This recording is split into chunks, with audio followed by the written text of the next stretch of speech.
I'm Kendall Sayuri Yokoyama, and I'm Japanese American, 4th generation. My name is Rianne Don Gutierrez Acacio, and my parents immigrated from the Philippines. My name is David Hyunsu Park, and I'm Korean. Park currently stars as Marquise de Lafayette and Thomas Jefferson on Hamilton's second national tour. And his journey to the Minneapolis Orpheum Theater all started back in 2017. It was the fall that they opened after they had moved from the public theater. I won the lottery, so I got front row seats. Moved by the performance, he stuck around after the show to meet the star and creator at the stage door. I took a deep breath. I was so nervous. I was like, hey, Lynn, keep the show open for a while because I'm going to be in it someday. But I will gladly join the fight. Fast forward to November of 2021. I made my Hamilton debut today.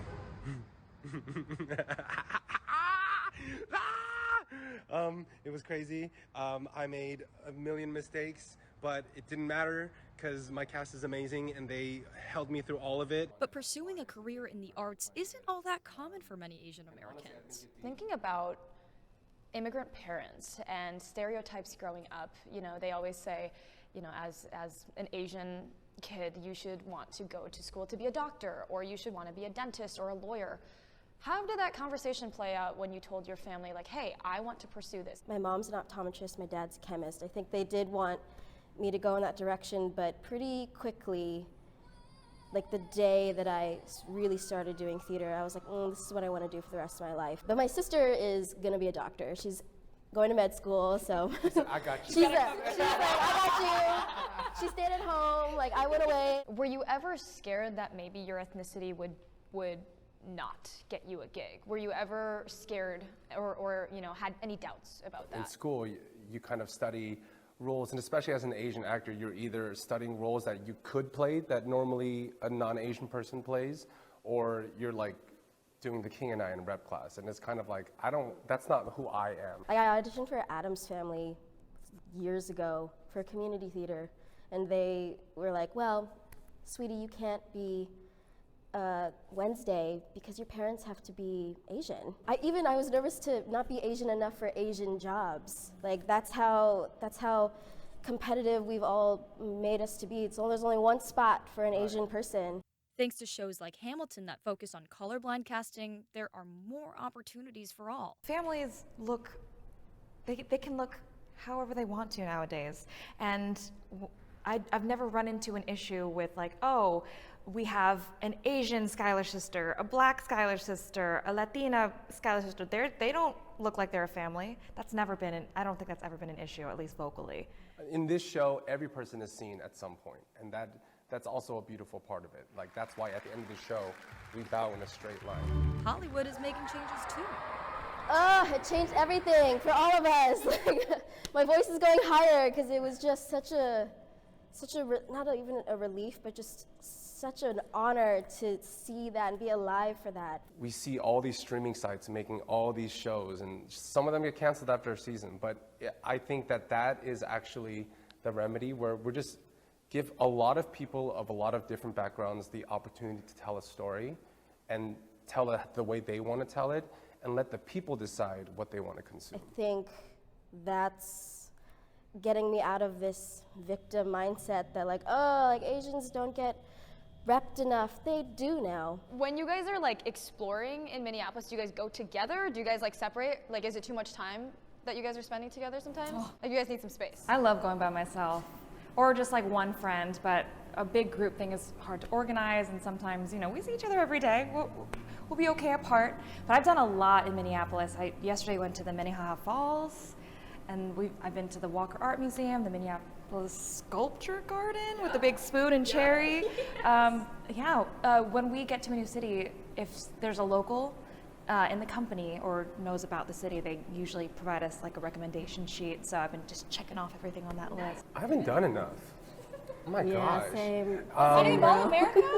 Oh, I did go to Mall of America. Okay. How could you not? I've heard about it my whole life. I think what Kendall said, food is kind of what drives me and my sightseeing.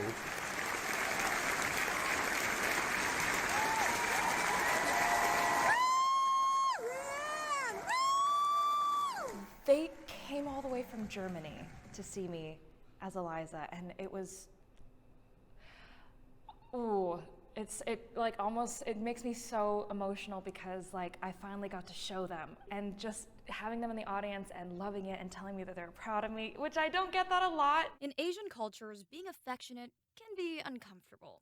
That's why we often show love in different ways, by showing up for each other. Most of the times it's like, I'm here.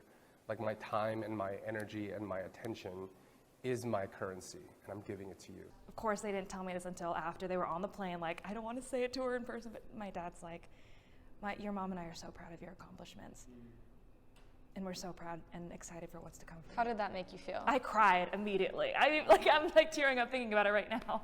Like things like saying, I'm proud of you in person. Like it matters in person and not in text. I mean, it's impactful regardless, but things like that, they don't really understand because that's not how they grew up. But that support can make all the difference for actors living life on the road. Touring is a hard gig. We don't have a lot of things that I don't want to say people take for granted, but are automatic ways to recharge your mind, body, spirit. I think it's very important to be able to anchor in something that's outside of Hamilton, outside of work, because so much of our energy and time goes into this job that when we do have a moment of respite, we need it to recharge and rest. For now, this trio will continue being their authentic selves while entertaining audiences across the country and inspiring the next generation along the way. This Korean American family came up to David and had a little boy who was like, he wants to do what you want to do. If someone also saw that but translated that to like, well, if he could do that, maybe I can go do this thing that I didn't think I could do before. It can be so much more than acting and being a representative for that. Maybe like a word of advice for any young kid who's watching this right now and they're like, oh my gosh, I just saw these guys on stage and I want to be just like them. I want to tell little youngins that you can just prove yourself wrong. You have nothing to prove to other people, and we are truly our own worst enemies. Just live your life and pursue things that make you happy. Pursue your passions genuinely, earnestly, and I think from there, like, whatever you want to do, like, you can do it. Have things that bring you joy and fulfillment that's outside of this industry. You don't have to rely on the industry to make you a person, to give you validation, to make you worthy. You are worthy, period. Period. No matter what you do. And if acting is what brings you joy, do it. Don't let anyone tell you not to. Right.